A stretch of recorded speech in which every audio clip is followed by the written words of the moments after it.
Mga balita labas ng bansa, dalawang kandidatong babae ang magtutunggali sa presidential elections ng Taiwan sa 2016 at anti-austerity protests sa Greece naging marahas. Ito ang mga globalita ni Edwin Eusebio.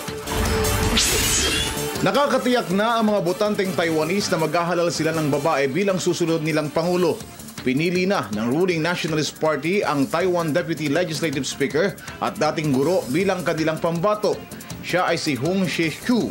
Makakalaban niya ang Chief Opposition Party's chairwoman Tsai Ing-wen sa gaganaping halalan sa Taiwan sa darating na Enero 2016. Ngayon, magaganap sa Taiwan ang dalawang babaeng kandidato ang magtutunggali sa pampanguluhang halalan.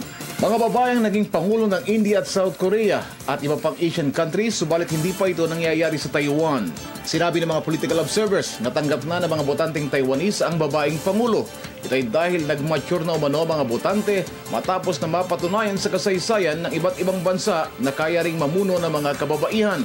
At dahil tanggap na nga ang gender issue, matutuon ang debate ng mga presidentiables ng Taiwan sa kung paano ito makikipag-ugnayan sa China na matagal nang nag-aangkin sa self-ruled Taiwan.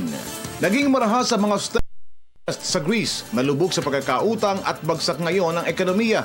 Sentro ng mga balita ang Athens na kapital ng Greece. Nababahala ang mga mamamayan at maging opisyales ng Greece na sa paglaki ng pautang. Ayon sa Jubilee Debt Campaign, nasa $14.7 trillion na ang bayarin ng Greece sa ibang bansang pinagkakautangan nito. Pinatindi pa ito ng World Financial Crisis kamakailan. Dahilan, parang ibang bansa tulad ng Latin America ay lubog din sa pagkakautang. Bunsod nito, sinabi ng mga financial experts na dapat ang mas mahigpit na panuntunan o regulasyon sa pagpapautang ngayon sa mga bansang dumaranas rin ng krisis.